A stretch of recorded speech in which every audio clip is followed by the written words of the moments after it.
This is not just a story of combat medicine. I immediately asked about casualties because that's my job. This is men and women, thousands of miles from home. Excited, slightly apprehensive. Scared to death. Cut off by air. The whole experience of being under fire is absolutely terrifying. Cut off by sea.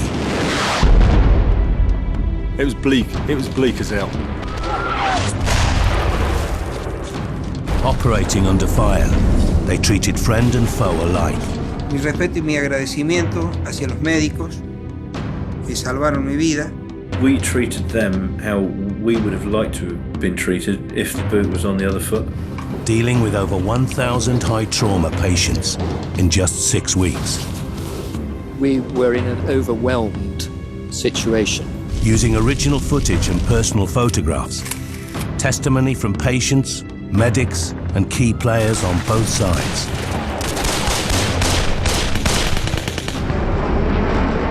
Teníamos 3 minutos del ataque y otros 3 minutos para escapar rasante.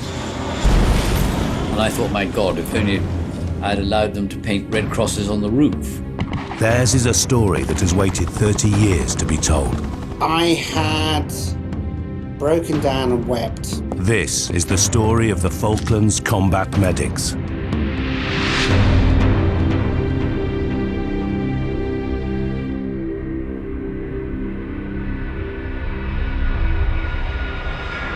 On April 2nd, 1982, Argentina's military junta, headed by General Galtieri, ordered the occupation of the Falkland Islands after 150 years of uninterrupted British rule. Facing overwhelming numbers, the British garrison surrendered, but not before sending a message over 8,000 miles to London.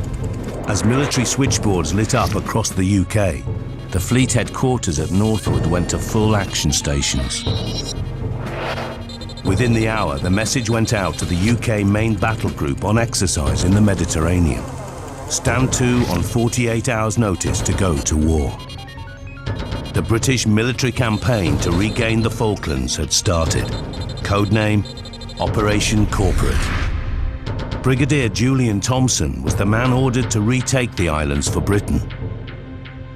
General Benjamin Menendez was the man ordered to hold the Falklands for Argentina. Galtieri was in a very strong position. He'd put his forces into the Falkland Islands. They're only 300 miles away from mainland Argentina. He outnumbered us in the air. He outnumbered us on the ground. He had a huge army which he could use to reinforce the Falkland Islands with. Me acuerdo, eso sí, que cantamos el himno, todo el grupo que iba en ese momento, en un F-28 de Fuerza Aérea, pero claro, uno pensaba en lo que significaba para nuestro país, después de 149 años de ocupación británica, el hecho de que yo iba a ser el gobernador militar. From the outset, I was convinced that unless Galtieri gave in, and I didn't think he would, that we'd go to war, because it was quite clear that with Margaret Thatcher as Prime Minister, we were not going to do what I'd seen so often with Prime Ministers in the past, which was folding up and giving in. Do you remember what Queen Victoria once said? Failure? The possibilities do not exist. Mrs. Thatcher's reaction was immediate. Just 2 days after the invasion, a carrier battle group was dispatched for the South Atlantic. Stunned by the Argentine entry, the government dispatched a task force, the largest fleet to be assembled since the Second World War. As the carrier battle group headed south, a second amphibious task force was assembled to take ground troops to the Falklands. A vital part of this second force were the men and women who were to become the Falkland combat medics.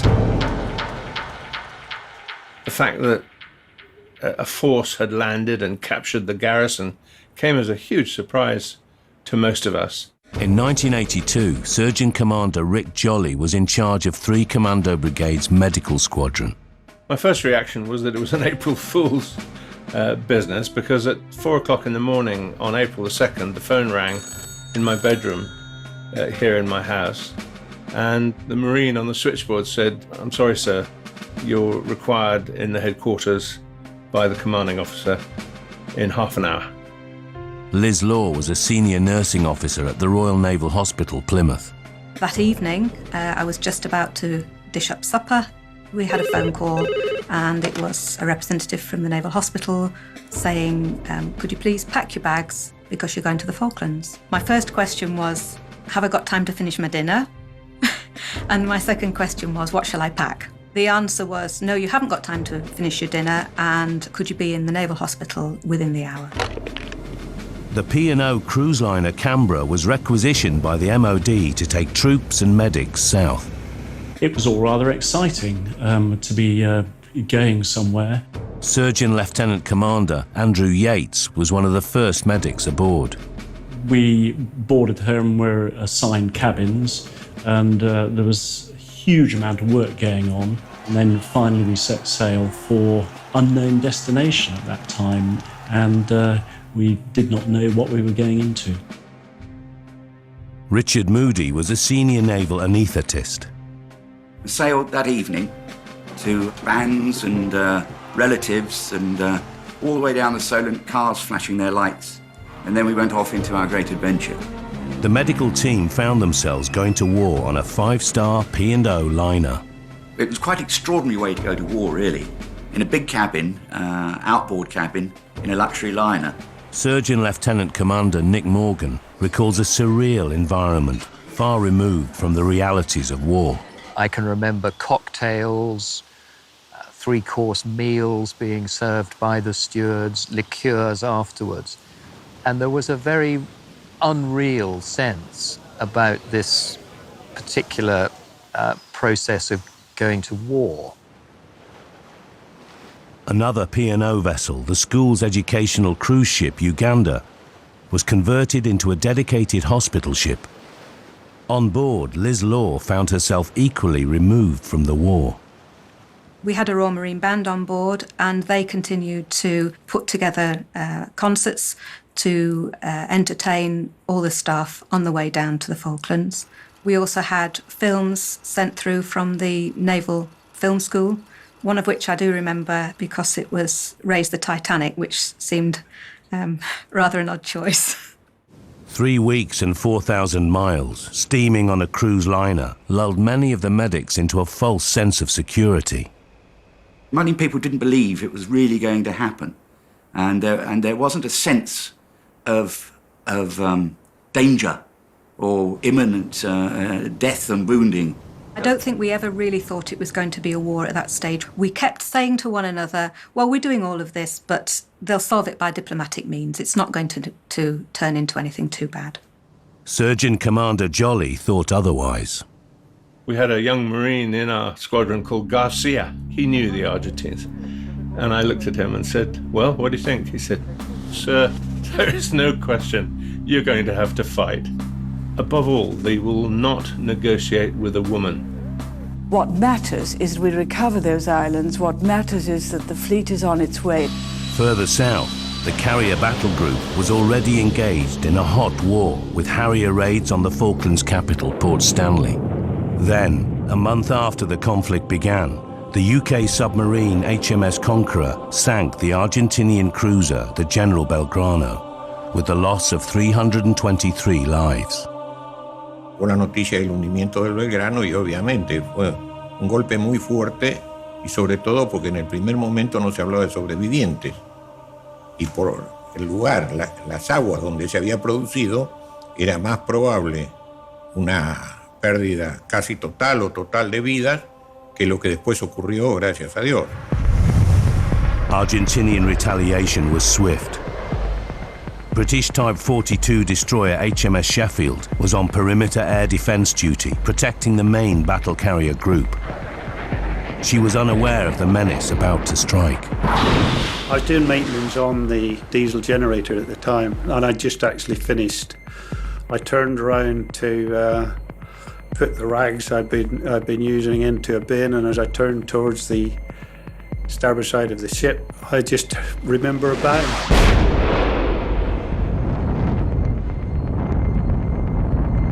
When I came round, lying on the plates, the machinery space was in flames. Surprisingly enough, I didn't panic. I made for the exit point. As I climbed up the vertical ladder, I could see the skin falling off the back of my hands, but I wasn't in any pain. 20 men died in the attack on the Sheffield. Many more were wounded. These were the first British casualties of the war. The first casualties from Sheffield were very severely burned, and so we had to bring in all our skills and professional skills to deal with them as they arrived. It was very hard to realise that these young men were here and suffering these awful injuries because someone had inflicted it upon them on purpose. The intensity of the fires on the Sheffield destroyed her, and after smouldering for 4 days, she sank. The British fleet struggled to take in the news. The music came on for the World Service, so everyone's ears pricked up, and they announced that the Sheffield had been sunk by an Exocet. It went silent. You know, there was people looked at each other, a bit of disbelief, shock, because they got it wrong. I think we were all very quiet because we then realised that it was going to be serious. It took people's breath away. It took them back, and from then on in, it got serious. Everyone then began to realise that we were going to have to work, and work hard. The attacks on the Belgrano and the Sheffield changed everything for both sides. There was no turning back after those two incidents. In the coming days, the sense of security on the Canberra evaporated as the medics came under fire themselves.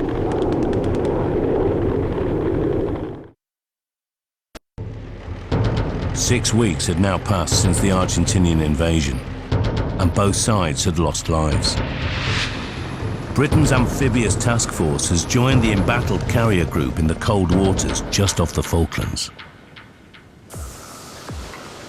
I always remember going into these huge seas and I could feel the whole 77,000 tons of Canberra shuddering and shaking as she hit these huge waves. Just 6 weeks after the Argentinian invasion, the decision was made to put the British force ashore. That decision was made in London when they said you are to land on that day, by which time we were about 48 hours steaming away. The really tense day was D-1, which was the approach in daylight, and we were all concerned that the Argentine Air Force would find us and sink a lot of ships. The following day was what we called the run-in, and again we were blessed with decent seas and very, very thick grey mist and clag, we call it, which was absolutely perfect for our circumstances. The plan was to send the ships into San Carlos water and there to establish a bridgehead ashore. Relying on British air superiority, the Canberra would anchor in San Carlos water and serve as a field hospital to the land forces as they began their assault on Stanley. But the amphibious plan had one potential flaw. Falkland Sound might have been mined at its narrowest point, and the task force had no minesweeper. The decision was taken to send one ship through the gap at full speed. That honour fell to HMS Ardent. Ardent's chief engineer, Ken Enticknap, was optimistic about the crew surviving if they hit a mine. We would have the explosion up forward, and the momentum of us being at full speed would have taken us to the beach, where we would have grounded ourselves. As the sacrificial lamb, Ardent raced forward at full speed. The ships were limited to 80% power, but we were able to go 100% that time, which is exciting for an engineer, you know. In the event, Ardent made it through without incident, and the rest of the task force swiftly followed. They were aiming for Fanning Head, the entrance to San Carlos water. For the medics, the war was about to get real. So we went in with this cacophony of our own fire, although we were actually silent and blacked out. You could see the tongues of flame from the guns splitting the night as they bombarded Fanning Head, where the SBS had bumped into some Argentinian troops, apparently. As first light broke over San Carlos, the British amphibious landings began.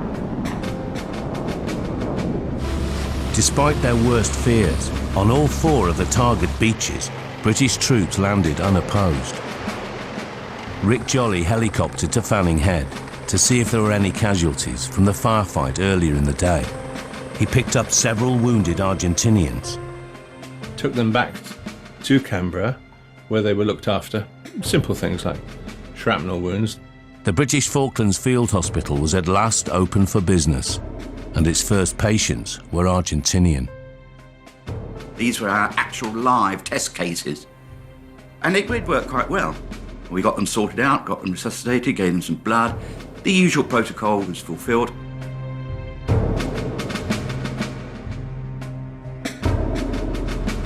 But the movements of the British amphibious force had not gone unnoticed. Argentinian spotters relayed ship positions to air bases in Argentina, from which attack aircraft headed to the Falklands. This was a journey that was to become familiar to Argentina's pilots. Nosotros despegábamos desde la base de San Julián y ahí poníamos rumbo hacia Malvinas, que son aproximadamente unos 55 o 60 minutos de vuelo.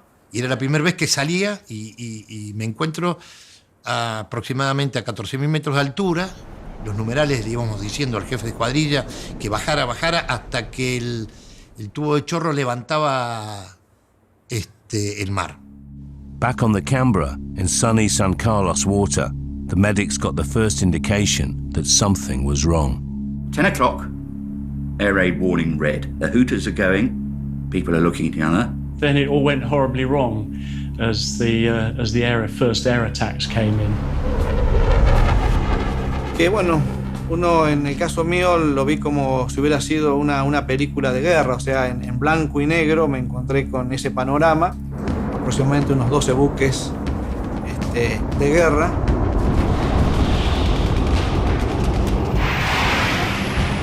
All hell let loose. This is the first sight of an enemy aircraft, and every man and his dog were actually firing at it. Another 20 minutes went past, another air raid warning red. Marines being Marines, you're told to keep everything closed, batten down, clips on, anti-flash on. Anti-flash was off, window was open so we could see what was going on. The Argentine Air Force were professional to the very last get-go.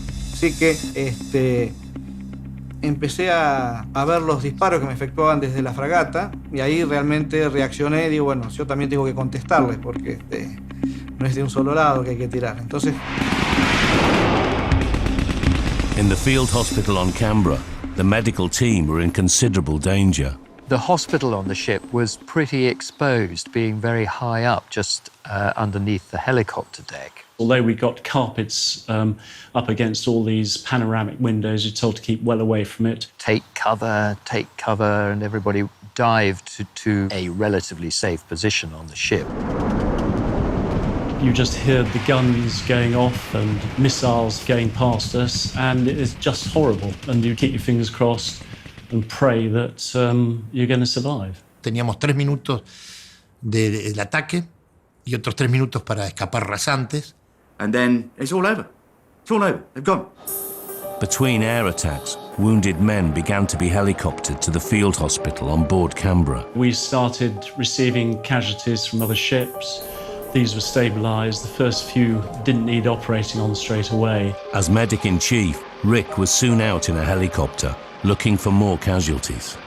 6 miles away, HMS Ardent's luck finally ran out.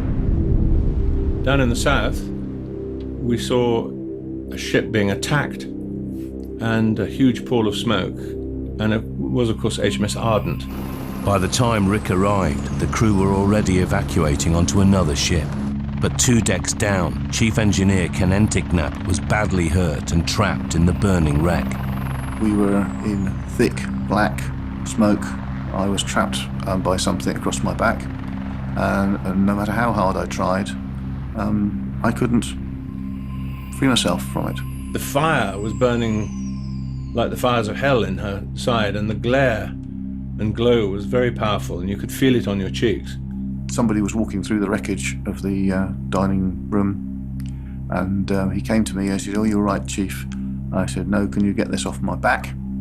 Which he then moved it off, and together we tried to fight our way to the front end of the ship forward.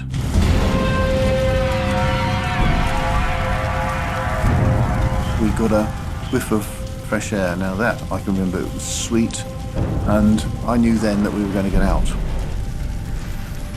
Ken and his would-be rescuer had escaped from below decks, but they were still cut off by the fire, with no choice but to hurl themselves into the freezing South Atlantic waters. From his vantage point in the helicopter, Rick surveyed the scene. I saw a young man looking up at us, and he was obviously drowning. Rick volunteered to winch down and rescue both men. I've not got a life jacket. I've not got an immersion suit. Chap came out of the cab, dangled on his wire, came down, picked up John Dillon. He went up, and then a few minutes later, he came down to pick me up. At this point, he splashed down in front of me. He just hooked onto the blue loop that comes out of the front of the life jacket, and up we went. With both men safely in the helicopter, Rick examined Ken for the first time. He was badly injured, blood pouring from a cut in his head. He had 2 fingers missing. And the last thing I remember is the surgeon commander saying, "Get these to Canberra quick." Meanwhile, the air attacks continued. It was clear that the British had not established air superiority. On board Canberra, the field hospital medics felt increasingly vulnerable. People began to look at each other and think, we've been very, very lucky so far. I just wonder how long our luck can hold. And this was quite clearly occurring to the command as well. As the day wore on and casualties were still coming into Canberra, I was summoned to see the medical officer in charge and shown a signal which said that due to the intensity of enemy air attacks, it was now considered prudent that Canberra should withdraw from San Carlos water and head out to open sea. Out at sea, away from the front line, the Canberra could no longer serve as an effective field hospital. Rick decided to relocate. Basically, I, Rick Jolly, had an hour and a half to get my medical stores and people off the ship and into a landing craft to go ashore at Ajax Bay. Leaving the clean, warm environment of the Canberra for the cold, dark uncertainty of a hostile shore was a massive upheaval, but the team set to without complaint. Rick briefed us all that we were going ashore. We then got our equipment ready and were told to board one of the landing craft. Climbing down the ladder on the outside of the ship into a landing craft at night. Some people even said that the anchors were going up on Canberra as we left the ship's side. We couldn't see anything. Could not see a thing. Down went the ramp, we carried all the stuff up. Stumbling ashore and, of course, soaking wet feet, carrying all your gear with you. A shingly beach that then led up, not very far, to this huge, low, grimy-coloured building with wriggly tin on the roof. Quite a big building. And the backdrop was your classic Dartmoor-y type moorland boulder runs. It was bleak. It was bleak as hell. I mean, you wouldn't send your mother-in-law there or anything on holiday. When we went inside, we were just astounded. It was a refrigeration plant, a mutton factory, no windows. There was dust everywhere. The metal rails which were used for the hooks for the carcasses of the sheep were still there. The location of the field hospital had moved. It wasn't Canberra now. It was Ajax Bay. That's the way it was. The combat medics would have just hours to set up a fully functioning field hospital from scratch. The next few days saw them overcome internal divisions and air attacks as the first desperately wounded casualties started to flow in.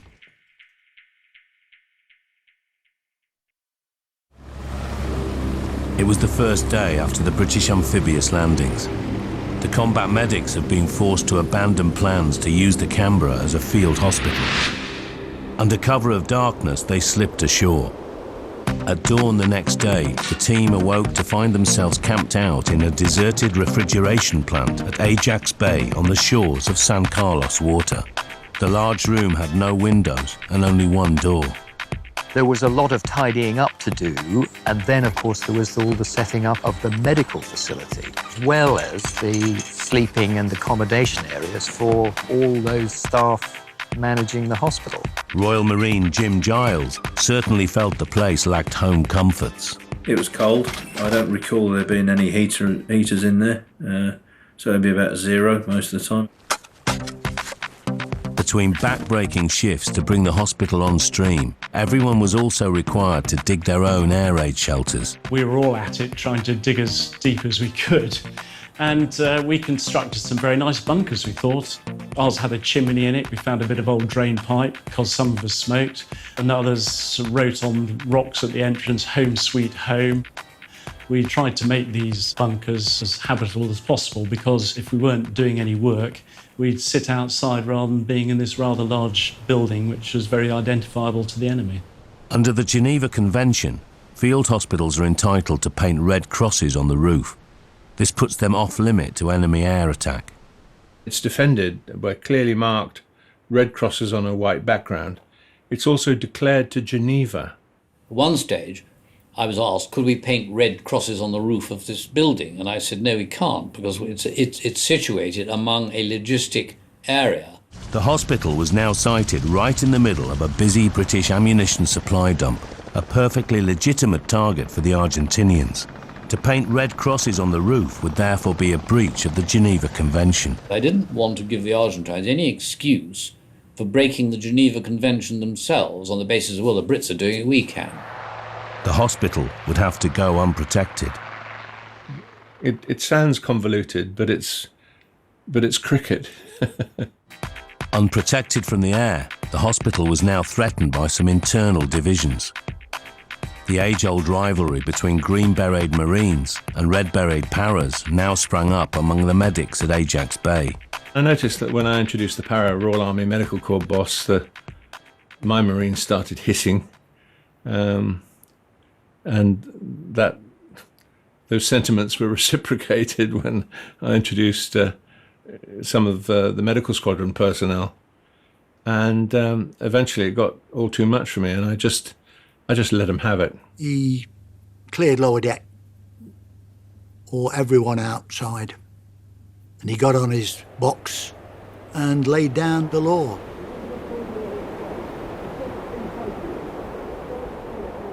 We were slightly taken aback when Rick Jolly stood up on a container and said, "I'm now in charge," which he was. He was the senior naval officer ashore.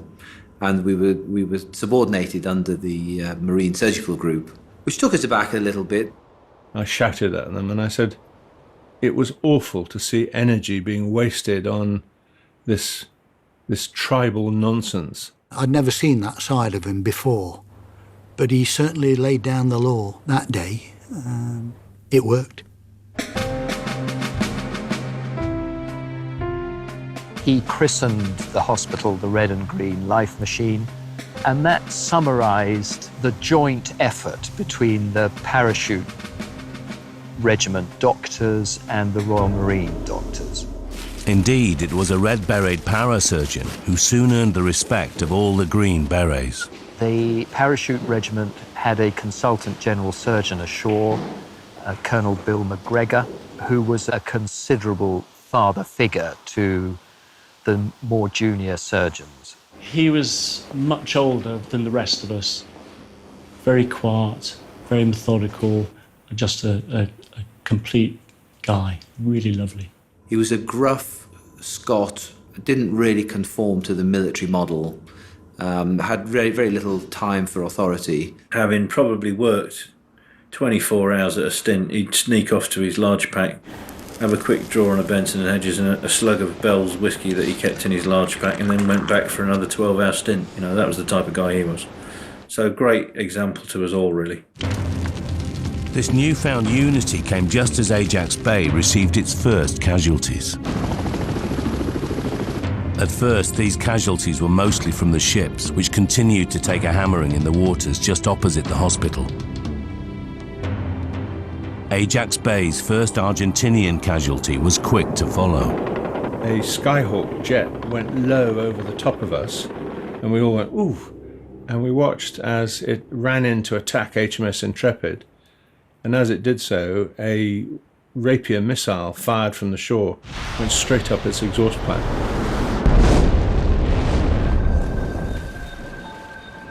Pilot Tom Lucero ejected at the very last minute, but he was in the freezing water and badly hurt. The Royal Marines raced out to get him, dragged him into the boat, got back to Intrepid. They fiddled around with him and they couldn't do much, so they brought him to us at Ajax Bay. Right, let's get him away now.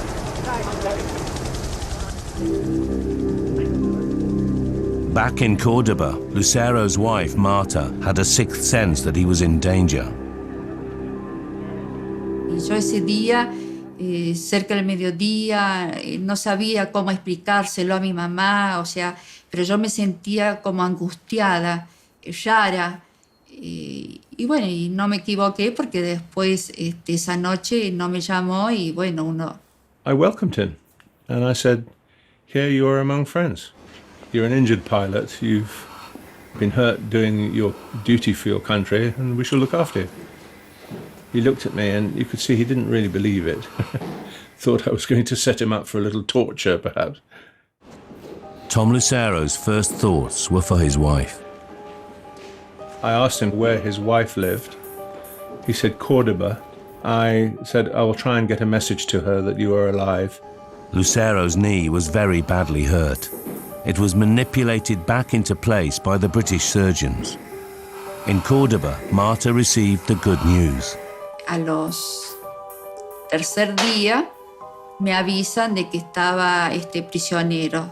Y bueno, y ahí era esa una incertidumbre, o sea, de qué va a pasar, ¿no? Porque el hecho de estar prisionero, bueno, está vivo, sí, qué lindo, estoy contenta, pero ¿y ahora qué pasa? I challenged him and said that he'd never fly a fast jet again, so he was quite determined, like all pilots, that he would. Él hablaba muy bien del médico Jolly, realmente él siempre me acuerdo que sabía decir que gracias a los ingleses él está con vida. After the war, Lucero returned to Argentina and was reunited with his wife. He did fly again, earning his living as a pilot, until he died in an air accident in 2010. In 1982, just 6 days after setting up, the hospital had settled into a routine of sorts. We knew that the Argentinians didn't have a night flying capability, so we tended to work at night if we could do, and what we'd do is stabilise casualties with more minor injuries and leave them till after dark. Obviously major injuries, we've just had to get on with it. At dusk on the evening of the 27th, Bill McGregor had just started work on an injured Argentinian. On the far side of the hospital, Marine John Thurlow found himself at the front of the dinner queue. Chicken curry and rice and tinned pineapple and custard. I literally just got my food and was walking back through the building when the air raid warning went off. Air raid warning red, 2 miles and closing from the west. As all non-essential personnel left, Bill and his team carried on. I arrived in the ditch just 3 milliseconds after Marine John Nelson. I knocked all the air out of him. Marine Jim Giles saw the planes from his bunker.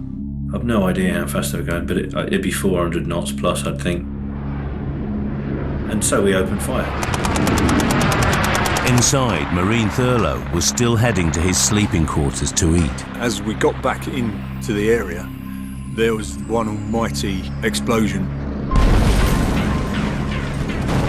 Mess tins down on my slug, and then we ran up to our big bunker that we'd made. 4 bombs had hit Ajax Bay, but Bill McGregor carried on. Bill kind of just leant over the casualty and stopped any dust going in the open wound. We were all, there trying to cover the wounds with our hands as the ceiling was falling down. There was dust everywhere. There were other folks that were legging it outside, but not him. He stayed there and just got on with it. This bombing started off a lot of munitions fires around about us, so there were small explosions going off here, there and everywhere afterwards.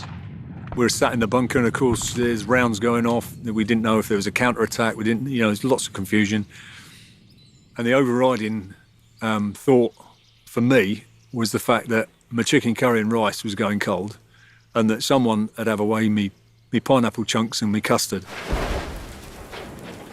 And I thought, my God, if only I'd allowed them to paint red crosses on the roof.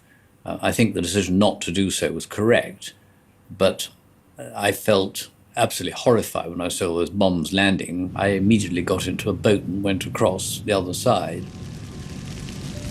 The bombing of Ajax Bay killed 5 and left many Marines wounded. And our mate George had died as well, George Davison, who was completely unmarked. It must have been the blast injury that killed him. An amazing individual, full of beans, full of life, in the wrong place, in the wrong time. The blast and the debris and the shrapnel had blown straight back into their trench, injuring nearly everybody in there and killing George. The medics immediately started operating on their wounded colleagues. Still in the hospital, Argentinian pilot Lucero saw just how destructive the Argentinian Air Force can be. One of his medical attendants saw him burst into tears as the casualties came in, and First Lieutenant Lucero waved at the medic and waved him towards him and gave him his blanket for the casualties who were being put into the trestles. We rather liked that. And said, no, it's not necessary. Of the 4 bombs that hit the hospital, only 1 had detonated. In the roof space above the surgical area and in the living space lay 2 unexploded bombs. Would the bombs go off as they treated their wounded comrades? Or would the medics be forced to evacuate the hospital just as the land campaign was getting underway?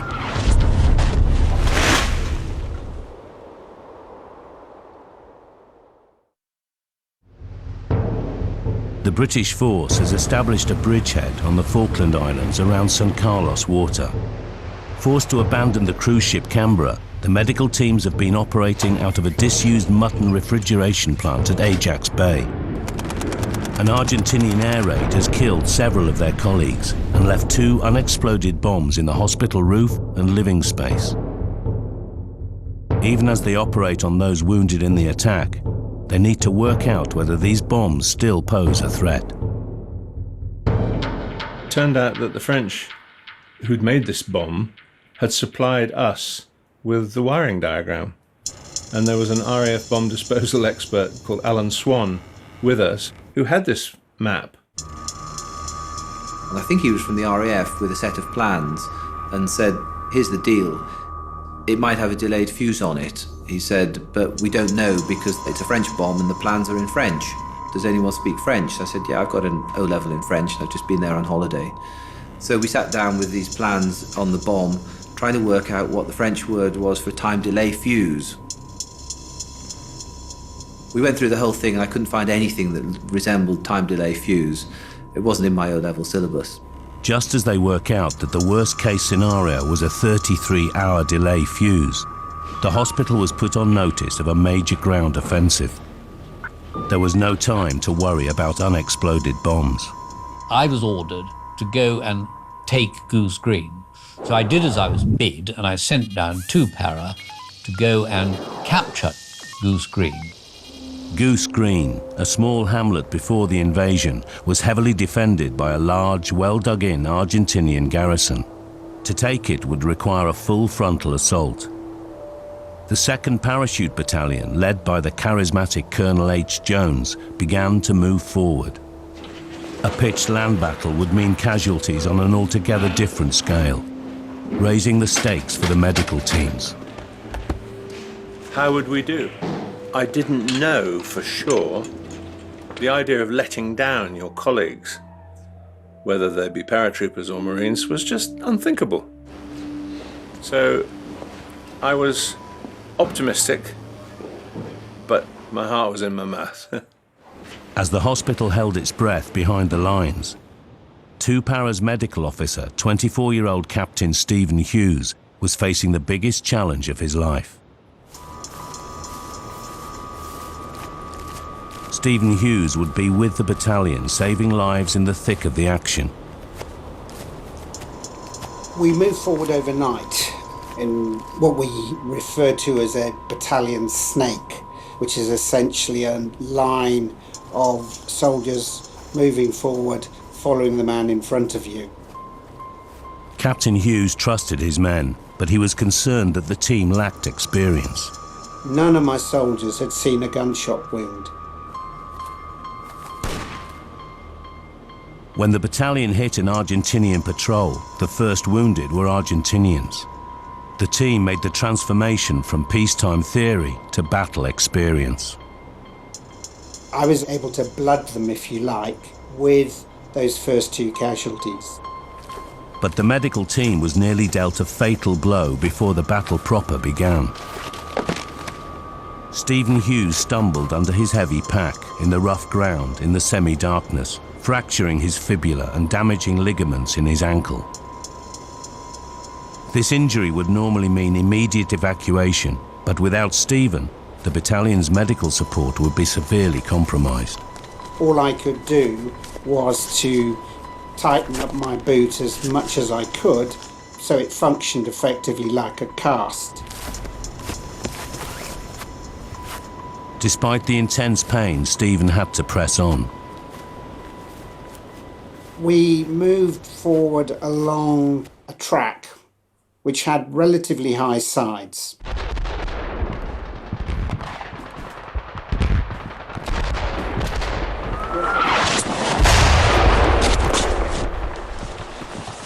When we came under mortar fire, I decided that I didn't like this at all.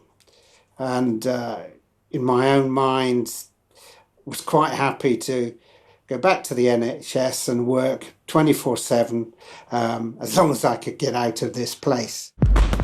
As the battle for Goose Green got underway, Stephen's medical team was needed by casualties at the front line. They pressed forward. A round went over my head sufficiently close that I felt the shockwave rattle my helmet. Stephen Hughes and his team had been spotted by an Argentinian sniper. It is numbing. It is something you cannot really describe. You're looking into the abyss. As first light broke, the importance of Stephen's work became ever more apparent. We arrived to an area where there were casualties, and we started treating casualties. And when you get into your job, it diverts your attention from what's going on around you. Stephen's next challenge was to get the most severely wounded back to Ajax Bay, which was still experiencing the calm before the storm. Everybody was on tenterhooks, ready and waiting. There wasn't much helicopter activity, but you could see some light helicopters rushing forward with underslung loads of presumably ammunition. These supply helicopters are key to CASEVAC, casualty evacuation. We had no dedicated CASEVAC helicopters. We didn't have enough to say those are CASEVAC and nothing else. The way it worked was the scouts, usually, but sometimes Sea Kings, carried forward ammunition and brought back casualties, so the same helicopter was doing 2 jobs. Because there were never enough helicopters for all the casualties, Stephen had to make life and death decisions about which casualties needed to be airlifted first. You have to triage or sort the casualties into those that need immediate life-saving surgery, those that can wait. If it's just a superficial wound, it can look horrible, but if it's not life-threatening, then that individual doesn't need to go out urgently. So I actually felt that I was doing very constructive work in picking out the individuals in an order of priority that was relatively easy to make. Badly wounded men from Goose Green began to arrive in increasing numbers at Ajax Bay. the field hospital was facing its first mass casualty situation. The scene was a helicopter would arrive, the air crewman would beckon us forward, indicating he had a bleeding paratrooper on board. Marines Giles and Thurlow ferried stretcher after stretcher from the helicopters into the hospital. We were probably concerned that if the casualty rate was any higher, that we'd be hard-pressed to be able to deal with most of this. It was from zero to toppers in a very short space of time, and it was the first sort of time I thought to myself, well, this is a really worthwhile job, because prior to that, as a Marine, you join to be in an infantry company. You know, you're there as specialised infantry, so you want to be with the bayonets with your mates, you know. Right, let's have a look at this. This was the first time we'd received mass casualties, and I can't remember how many we received, but we started working on them. They were triaged, prioritised, and all 3 tables just carried on working. Normally we stopped if there was an air raid, but we just carried on right the way through. 30 kilometres away at Goose Green, 2 para had been pinned down for some time. Frustrated by lack of progress, Commanding Officer H. Jones made a personal bid to release the deadlock. I was able to monitor progress because I had a liaison officer with the battalion. He was the chap who told me that Sunray is down, Sunray being the radio appointment title for the CO. The radio signal was also picked up at Stephen Hughes Regimental Aid Post. I'd heard the message, Sunray is down, i.e. the commanding officer is down. I therefore realised if the CO's injured, there are going to be other people injured, so we moved forward. With the CO wounded, Stephen's place was at the front line. When I was there, we started treating casualties, and I said to Company Sergeant Major, where's H? Because I hadn't seen him to treat. And he said the words, he's dead, sir. I'm Captain Wood. I'm Captain Dent. So in one sentence, I'd lost my boss, my very good friend, and another friend. And it was like being hit by a train. And I wanted to break down and just vent anger, grief, frustration. And I turned around and I looked at my medics, and I knew that I could not afford to break down. I had to be resolute and professional and carry on, otherwise they would have broken down and the regimental aid post would have ceased to function. The fight continued. There were casualties coming in all the time. I went down while the battle was still in limbo, as it were, to see the casualties that had been brought in, though there were more to come. There'd be a young guy lying on the floor. I'd hold his hand and talk to him, tell him his battalion had done well and he was waiting to be operated on. And that was a subduing moment. At Ajax Bay, the medics were working hard to deal with a growing number of casualties. On 1 or 2 occasions, when there was just a slight lull in the action, I looked around and thought, wow, everyone's busy, everyone's got something to do, there appears to be a sense of purpose in what's going on, and thought, dare we hope that the bloodletting would stop soon.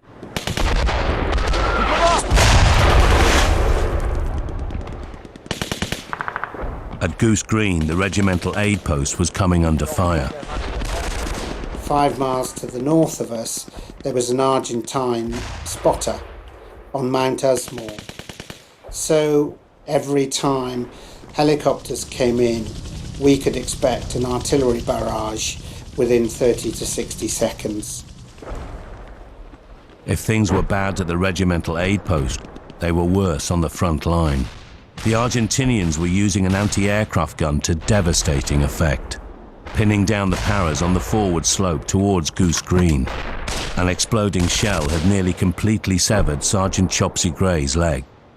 The gun caused him to be hit by shrapnel, which all but removed his right leg. Chopsy had obviously bled a lot, and the guys on the forward slope were talking to him, trying to keep him awake. Unfortunately, every time somebody moved, the Argentines would fire at them again. News came to the regimental aid post that Chopsy needed evacuating. I then had to do something which I found incredibly difficult, which was to ask my Lance Corporal, Bill Bentley, to take on that role. And I was aware of potentially asking somebody to lose his life. Bill Bentley risked his life under heavy fire. He immediately realised that Chopsy needed urgent medical attention. Bill used his Swiss Army knife to complete the amputation.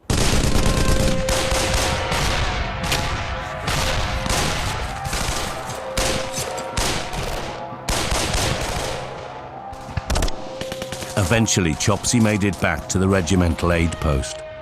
When he arrived, he was almost like a cadaver, and I didn't think there was any way he could have survived. With his life hanging by a thread, Chopsy Gray was evacuated, and the battle for Goose Green went on.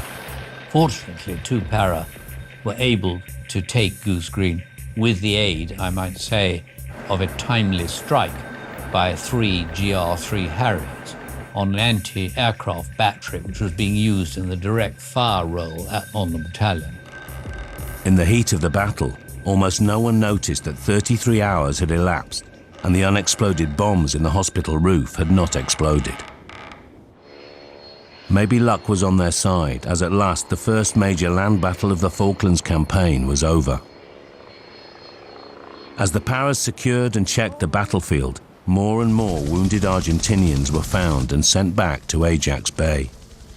Quite a lot of these guys had been lying out on the battlefield undetected because the fighting finished after dusk, and they were cold and unhappy and had lost a lot of blood. Orlando Rufino was one of many wounded Argentinians who arrived at Ajax Bay. Lo paradójico, ¿no?, de la guerra es que 24 horas antes había estado tratando de matarnos entre argentinos y británicos, y 24 horas después un médico de ellos estaba luchando para salvarme la vida. No podría saber el nombre de quién fue el médico que me curó, que me hicieron las curaciones, me enyesaron el brazo, limpiaron mis heridas, pero es algo que siempre voy a estar en deuda y agradecido por lo que hicieron esos médicos británicos por mí y por todos los heridos. Just like any British casualty, Rufino was sent on for specialist care to the hospital ship Uganda. Initially, when they first came to us, there was a degree of resentment from some of the British servicemen that the Argentinians were being nursed in beds alongside them. However, I think once they started to appreciate that they were just young, frightened young men, the same as they were, I think the atmosphere changed, and they shared things like their chocolates and even though they didn't share a common language, they managed to communicate. I sent one of the boys out to the hospital ship to see how everything was going, and he came back with the tremendous news that everybody who'd reached there alive was still alive. And that was very important for me that afternoon. This is the second day after Goose Green, when the medical officer of 2 Para came back to see the wounded.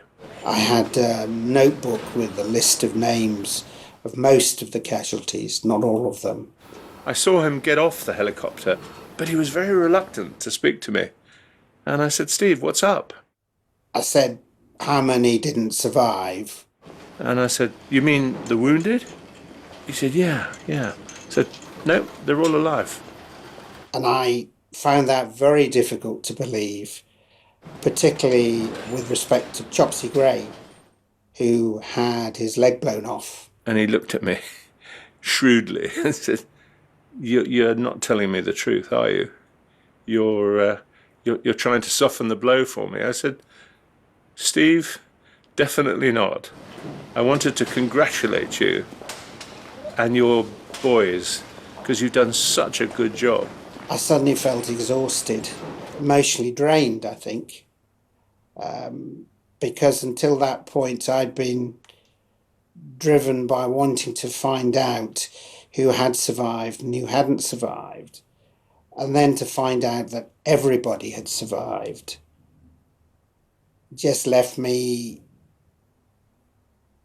completely numb.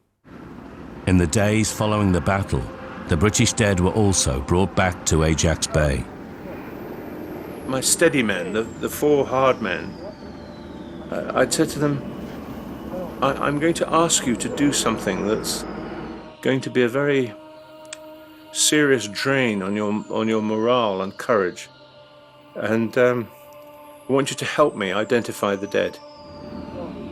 We had a rather unsavoury task of sorting all that out, but in one sense, I suppose it meant that we could at least give these guys a decent burial and prepare them correctly. We were very, very careful to treat them with as much dignity as we could, because that's the last thing you can do for your mates, you know. You have this form to fill in where you mark on it the type of injury, and then he records the probable cause of death, missile injury, gunshot blast injury, whatever it is. They were wrapped, placed in a body bag, and Scouse Davis, with his waterproof felt pen, recorded the name on the body bag, which was put to one side and onto the next stretcher. One thing I remember was looking up and seeing two paras RSM who was looking on at what we were doing. And although it was extremely sad, he understood the respect that was being shown to his boys. And afterwards, I remember him saluting Rick, something I've never seen before.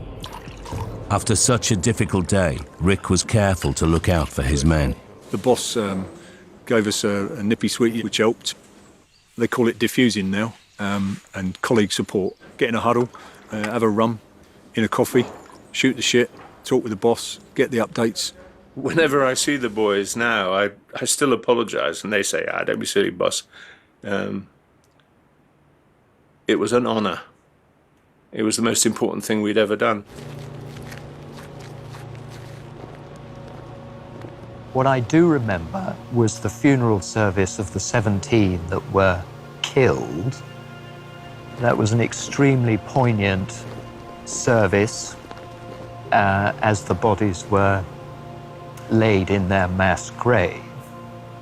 We all went up onto the hillside where one of these big diggers that had been brought ashore had scraped out the temporary grave, and we stood around the grave while they one by one, they put these bodies in body bags side by side into this grave. And the last post was sounded, and the Padre gave an address or a prayer. The grace of our Lord Jesus Christ and the love of God and the fellowship of the Holy Spirit be with us all evermore. Amen. And then we went back to work. Very moving. It was a very sad and moving occasion. You have a time to mourn, but it isn't a very long time because you can't dwell on it. You've got to get on with what's the next stage. You owe it to the people who are your responsibility, not to sit there in a corner wringing your hands for too long anyway, getting on with it. Thompson was right. for the medics there wasn't time to draw breath. Just around the corner was the biggest British disaster of the war.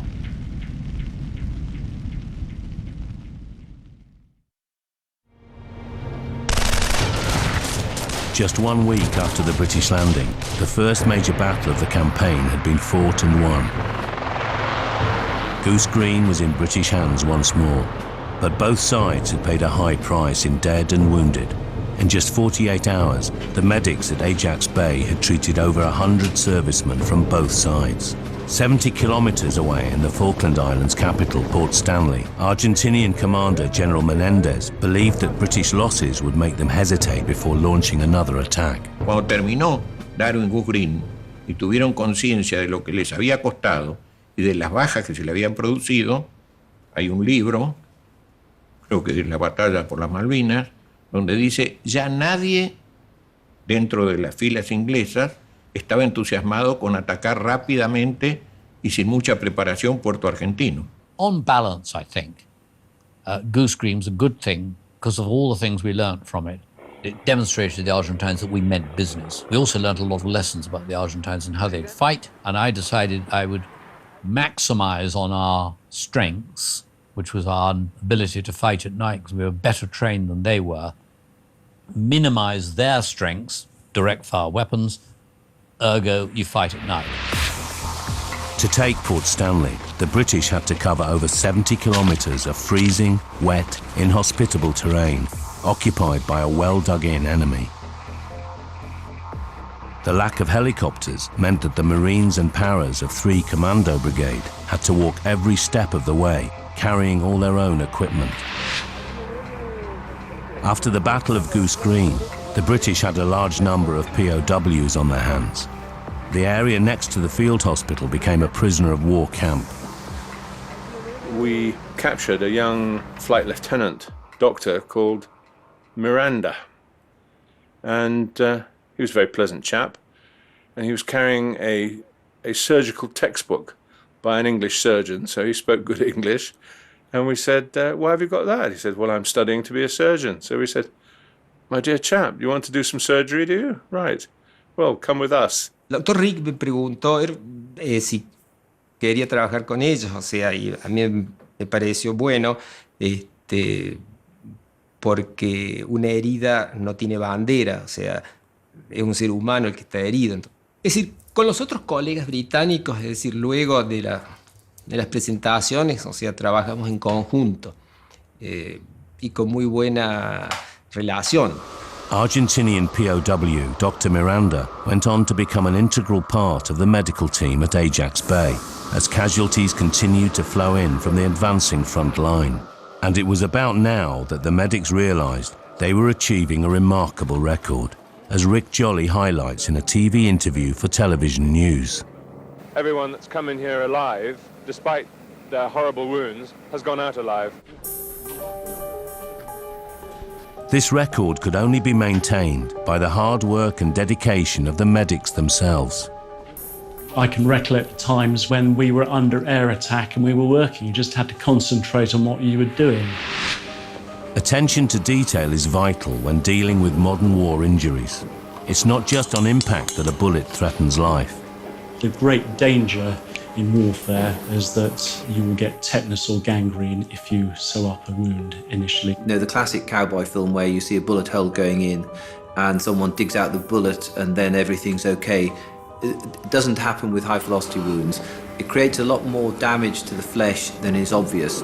A huge cavity opens up with a negative pressure vacuum inside it, and that sucks in all the rubbish, all the dead skin, clothing, whatever. So that has to be completely opened up to remove debris from the wound. And you have to cut back dead muscle until it starts to bleed again. You then don't even sew them up. You just pack them with light dressings and then just let it heal slowly. Cleaning wounds was routine at Ajax Bay, but the extraordinary was always just around the corner.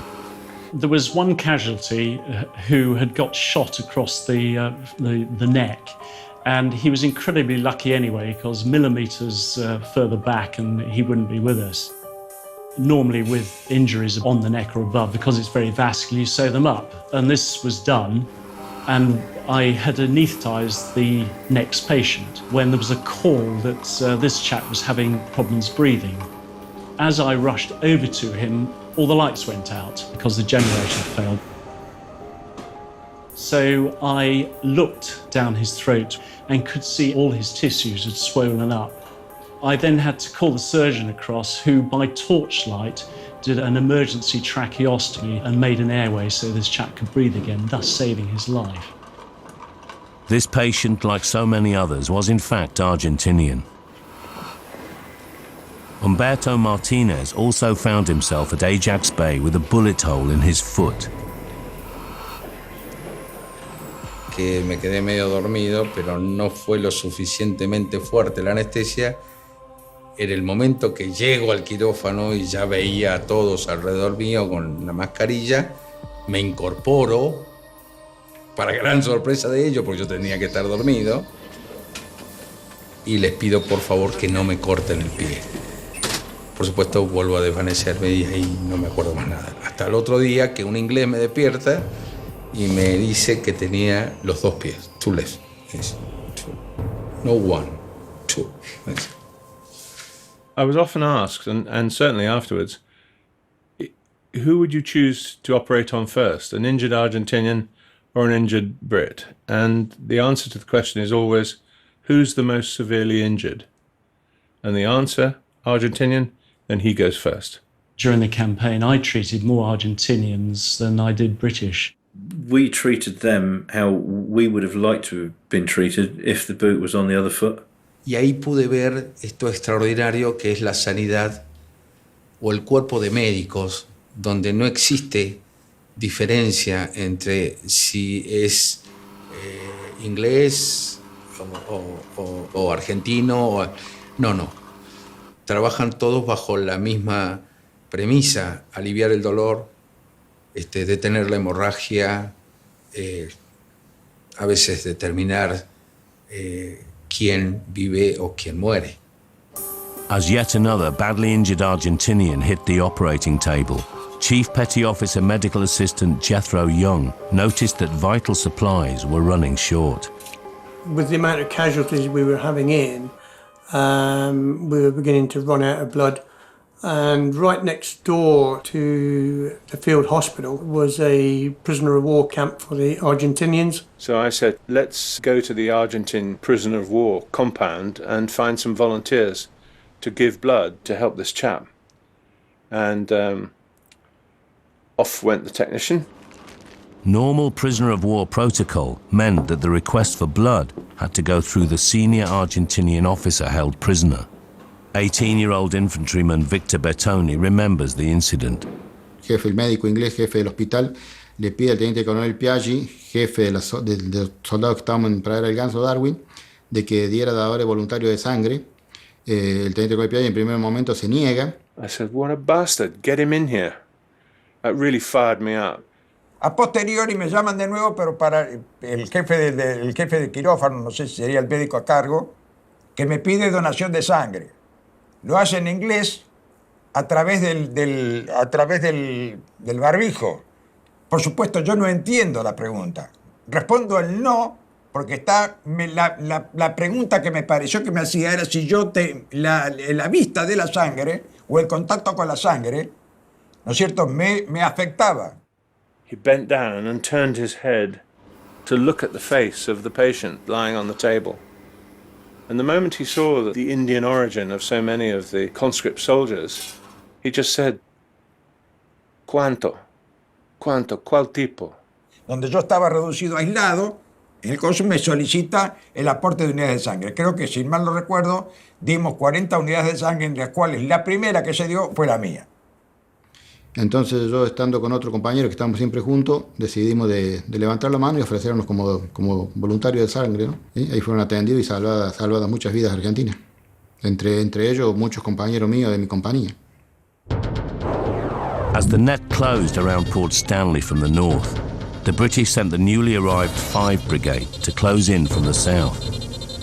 Moving troops forward by ship meant that the Welsh Guards were still on board the Sir Galahad when a flight of A4 Skyhawks spotted her and moved in to attack.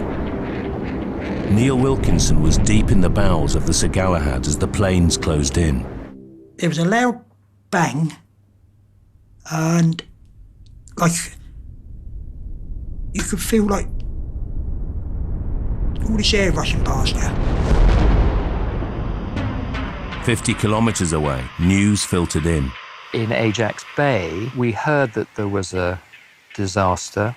Although initial details were sketchy, it soon became apparent that most of the casualties were heading our way.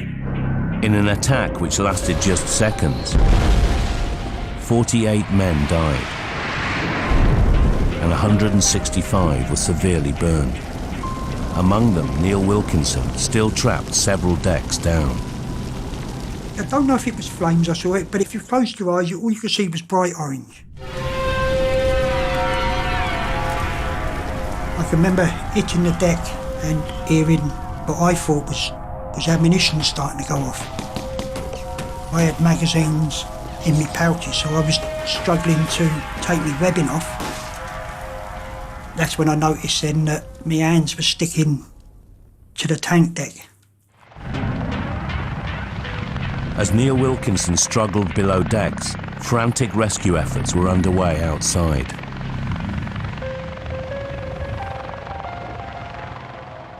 I could hear this voice shouting, over here, and how I managed to do it, I don't know, because I managed to swivel myself around on my knees and my hands and crawl along following this voice until in the doorway was an outline of somebody, and this person was reaching out, pulling people and pushing them up the stairs.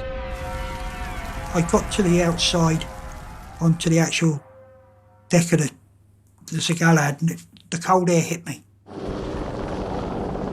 This was a mass casualty situation.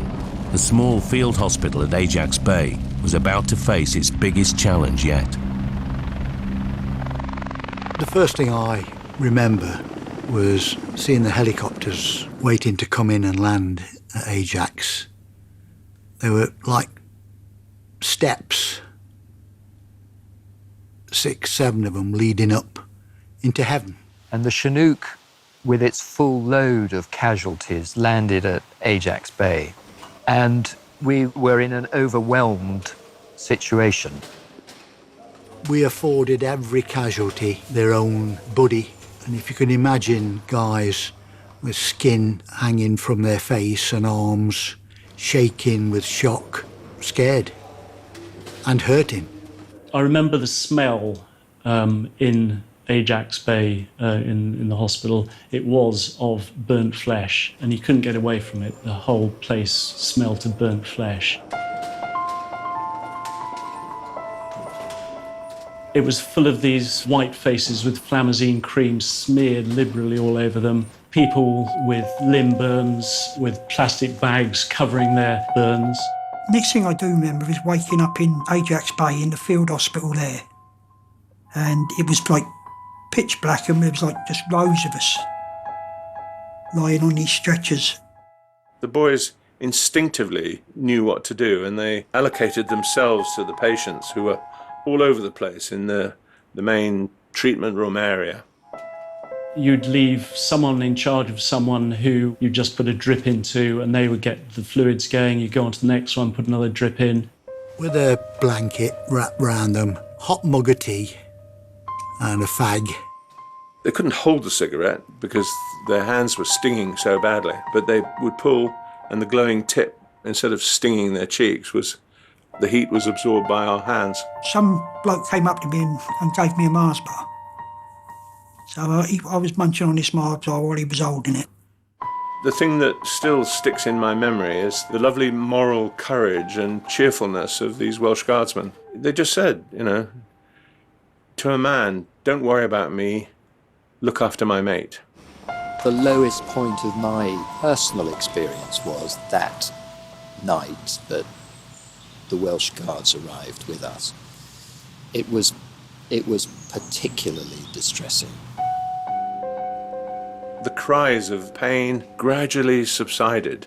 Everything improved until eventually everyone was asleep.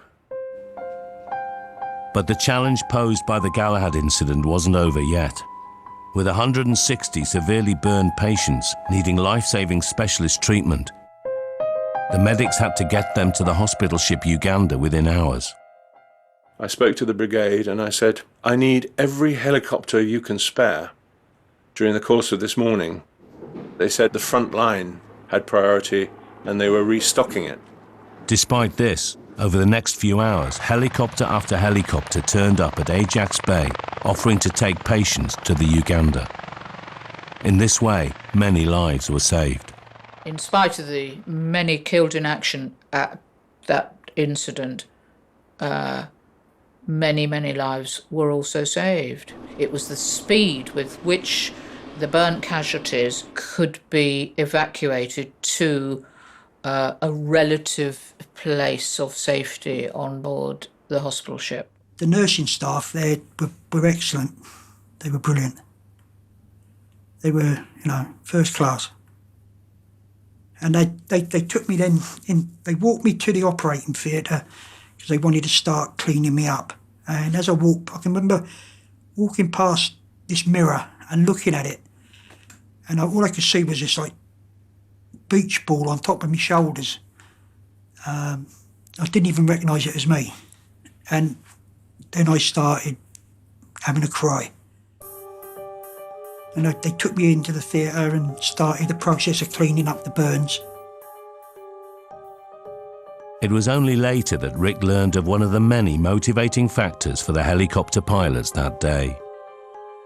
If you went to the Uganda with a load of casualties, while they unloaded you, somebody brought you out a bacon butty and a cup of coffee. So everyone was looking for a reason to pick some casualties up and go to the Uganda. I just roared with laughter and thought, wonderful. Some chef on board Uganda had decided that, okay, he didn't have a rifle or a helicopter, but he was going to do something.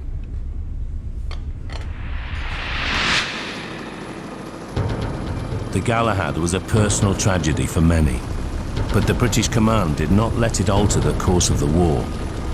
There was no let-up for the medical teams. The final push into Stanley started just 2 days later.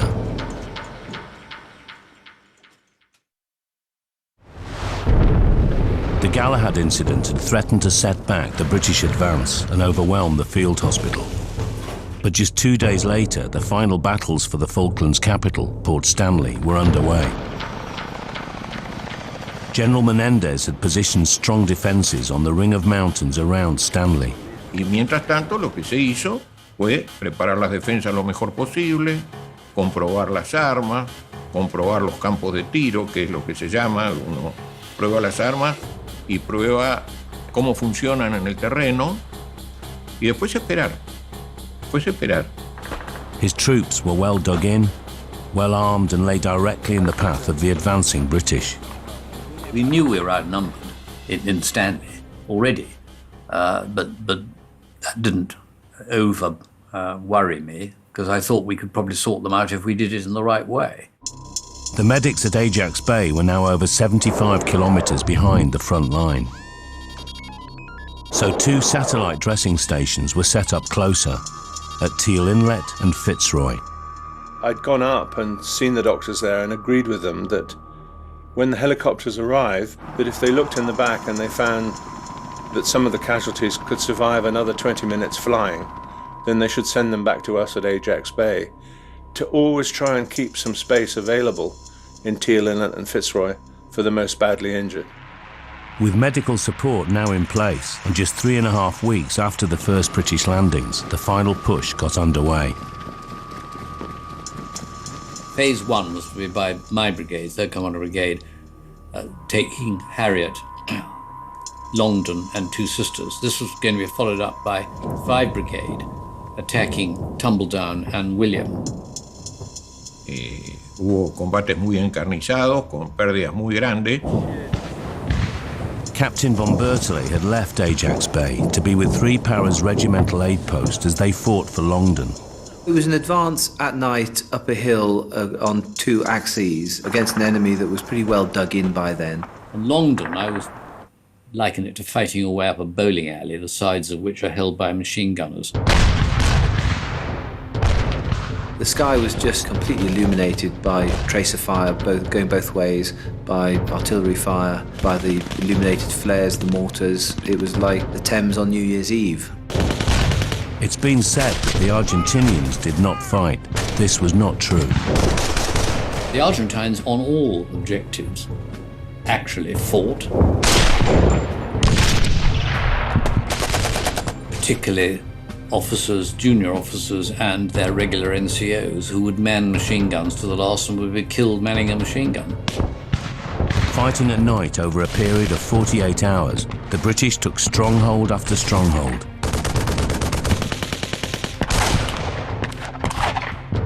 Each mountain posed its challenges, and each produced ever more wounded men.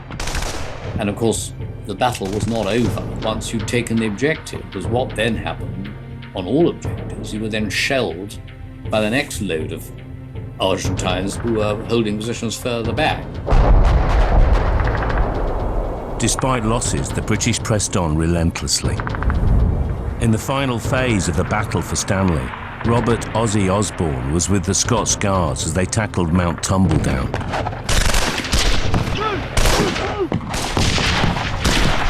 You were scared.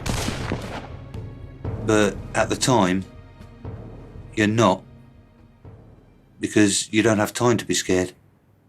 You're too busy doing your job. The Scots Guards took Tumbledown, and although Ozzy had not been hurt, he had seen terrible things.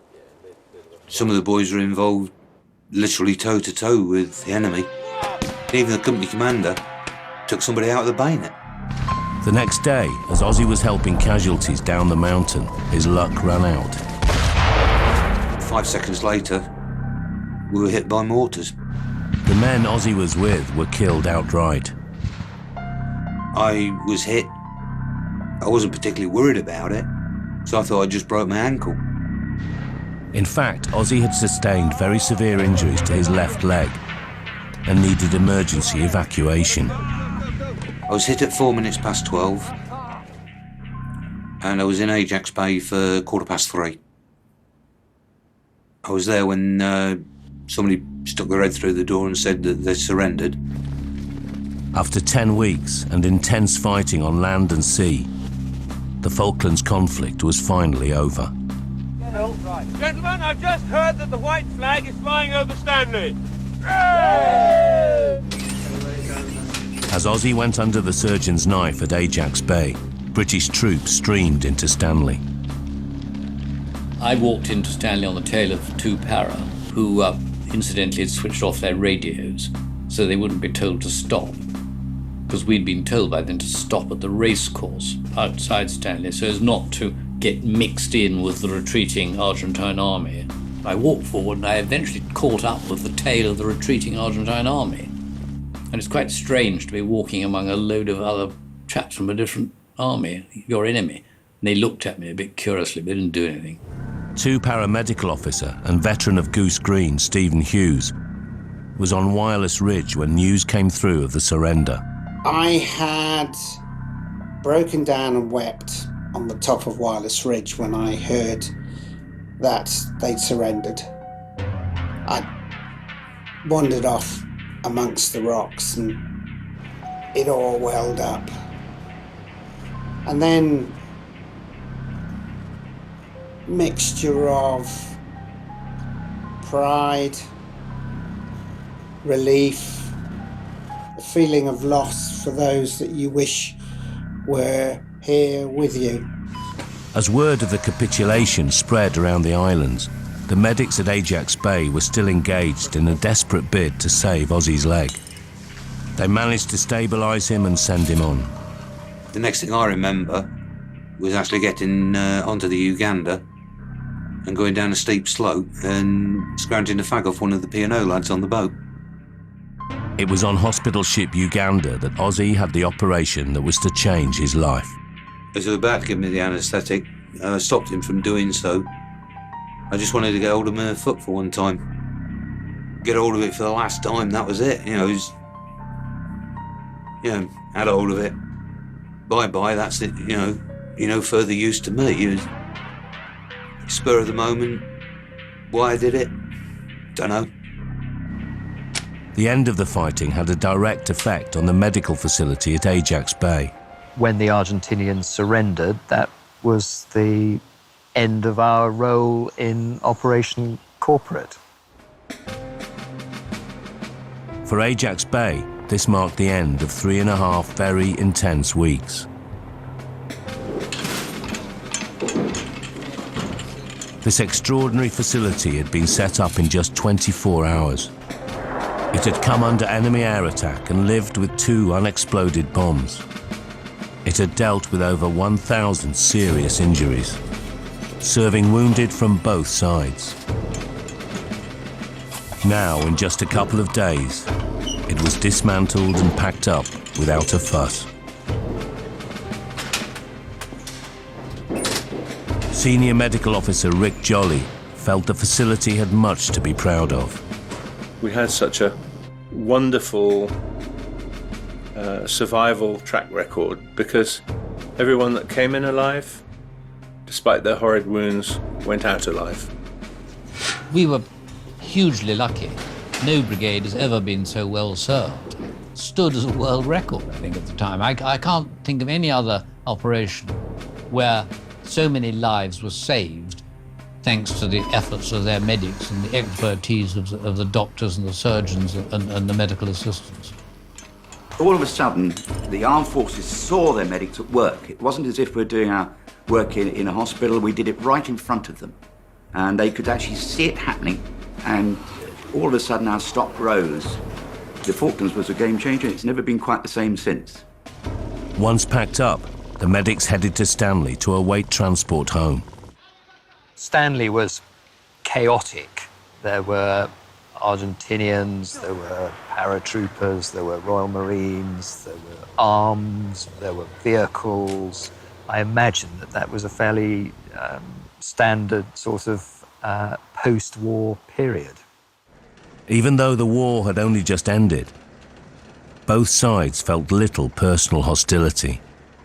I have no animosity, no angst, no bad feelings towards any of the Argentines at all. They were doing what they were told to do. It's the politicians that have got to search their soul for that.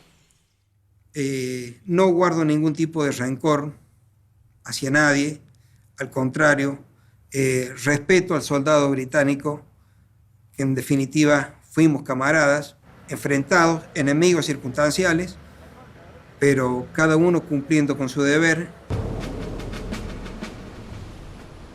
A couple of days later, the British troops, including the combat medics, were back on the Canberra and heading north.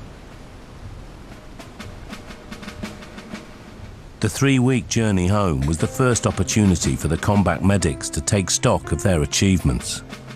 It was amazing that we managed to treat so many casualties, get them back onto Uganda and get them home, and obviously those repatriated a lot to Argentina as well.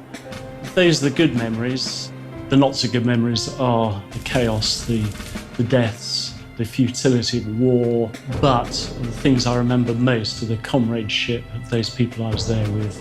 I had the very, very best senior rates and junior rates, and I was very proud to be their fleet chief.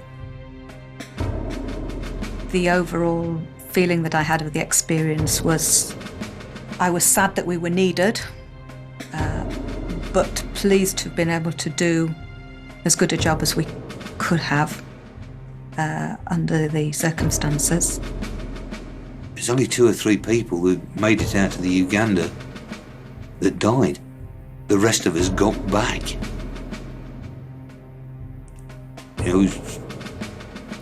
When you look at the situation and how far away and everything, it's absolutely amazing. I don't think it has affected me in any adverse way. On the contrary, I think it's been a positive thing because it's made me appreciate what life is worth and to put things in perspective. The medics finally caught sight of home again and were staggered by the reception. We got back on a Sunday morning on July the 11th to be met by a flotilla of small ships in the Solent. It was a lovely day. Royalty welcomed us, and it was balloons and bunting and everything. It wasn't until we returned that we realised how supportive the general public had been towards the cause, and how the country had kind of rallied together and shown great support. It was all a bit overwhelming coming back to the media and the public. I just got on, like the rest of us, just seemed to get on with it, you know, tried to get on with it with quiet dignity. We went and did what we had to do to the best of our ability, and it was the job. It sounds a cliche, but that's what we were there to do. That job was nothing less than maintaining the medics' solemn promise to save life as best they could, no matter what the circumstances. The Falklands combat medics had saved hundreds of lives on both sides. Los heridos eran tratados, y muy bien tratados, por el personal inglés que debe haber hecho el mismo camino que yo le describí para los heridos argentinos. After the war, this achievement was officially acknowledged in both London and Buenos Aires. In the 1982 South Atlantic Honours List, Dr. Jolly was awarded the OBE. He got the old OBE that he calls other bastards' efforts. So, you know, and he means that. You know, it was everybody. It was a collective effort. But certainly, you needed something like Doc Jolly, I think, with the you know, the personality that he had, to make things work and make things work as effectively as he did do while we were down there. And everybody, certainly from the lads' point of view, got on with him great guns. Over 10 years later, they looked at me when I visited Argentina with the Prince of Wales, and they said, "We're going to give you this medal. It's the same as your OBE, and we want you to wear this with our gratitude." To this day, Dr. Jolly is the only serviceman in history to have been honoured by both sides in a conflict. As a member of the British Armed Forces, he sought clarification on protocol at the highest level. I had to go to Her Majesty the Queen and ask her. I had to write to her and say, "What do you want me to do with this?" And she said, "You are to wear it on all occasions." So I wear it with her permission.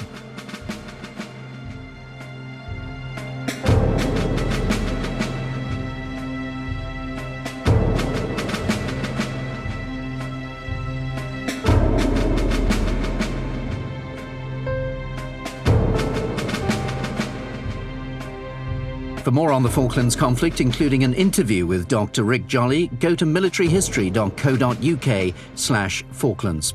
Stay with us next as President Truman takes the decision to use the atomic bomb against Japan in the last days of World War II.